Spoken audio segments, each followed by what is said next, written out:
ହଁ ତମ ନାଁ ଶିବରାମ ପଡ଼ିଆରୀ। କଣ ହେଇଥିଲା ଆସିଥିଲେ ଆପଣ police station?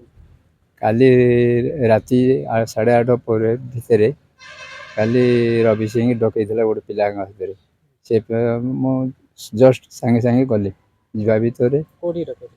ତାଙ୍କ ଅଫିସକି। ଅଫିସ ଭିତରେ ମୋତେ ଅପବ୍ୟବହାର କରି ସାଙ୍ଗେ ସାଙ୍ଗେ ମୋତେ ପଚାରିଲେ ଯେଉଁ ଇସ୍ୟୁରେ ସେଇଟା ମୁଁ ବିଲକୁଲ ଜାଣେ ନାହିଁ।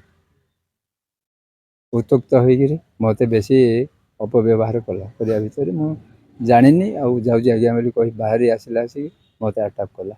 ଆଟାକ୍ କରିକିରି ମୋର ହାତ ପକଡ଼ିକିରି ମୋତେ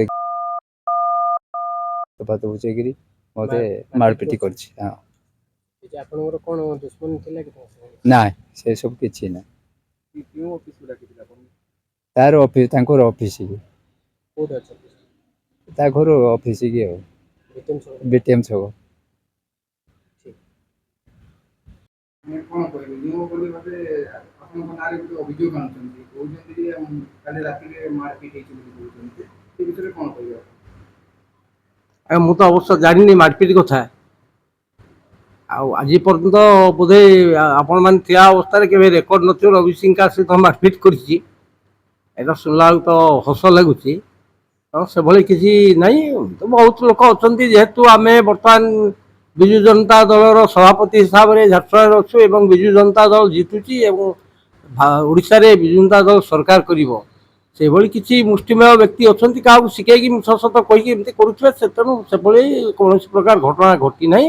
ବା ମୁଁ କୌଣସି ଜାଗାରେ କାହାକୁ ମାରପିଟ ଆଜି ପର୍ଯ୍ୟନ୍ତ କରିନାହିଁ। ଏତେ ବଡ ନିର୍ବାଚନ ଗଲା ଯଦି ଆପଣମାନେ କେବେ ଜାଣିପାରିଲେନି କୋଉଠି ମୁଁ ମାରପିଟ କରିବା ଝଗଡା କରିବା ତେଣୁ ଏଇଟା କେବେ ସମ୍ଭବପର ନୁହେଁ ଏଇଟା ଅଯୁକ୍ତିତର୍କ କଥା। ତେଣୁ ମିଛ କଥା କିଏ ଗୋଟେ ମୋ ନାଁରେ କହୁଛି ଆଉ। ଆପଣଙ୍କ ନାଁରେ ନାଁ ଧରିକି ସେ କହୁଛନ୍ତି ଆପଣ ତାଙ୍କୁ ଗାଲିଗୁଲଜ କଲେ ଏବଂ ମାରଧର ମଧ୍ୟ କଲେ। କଣ ଆପଣଙ୍କ ନାଁକୁ ନେଇ ବଦନାମ କରିବା ପାଇଁ ଚେଷ୍ଟା କରୁଛନ୍ତି ବୋଲି ଲାଗୁଛି କି ଆପଣ? ହଁ ଏଇଟା ମୋର ନାଁକୁ ନେଇ ବଦନାମ କରିବା ପାଇଁ ଚେଷ୍ଟା କରୁଛନ୍ତି ଯେହେତୁ ମୁଁ ଯେତେବେଳେ ବିଜୁ ଜନତା ଦଳ ସଭାପତି ନଥିଲି ସେତେବେଳେ ମଧ୍ୟ ନ କରେଇଦେବା ପାଇଁ ବହୁତ ଲୋକ ଲାଗିଥିଲେ ସଭାପତି ନ ହୁଅନ୍ତୁ ବୋଲିକିରି।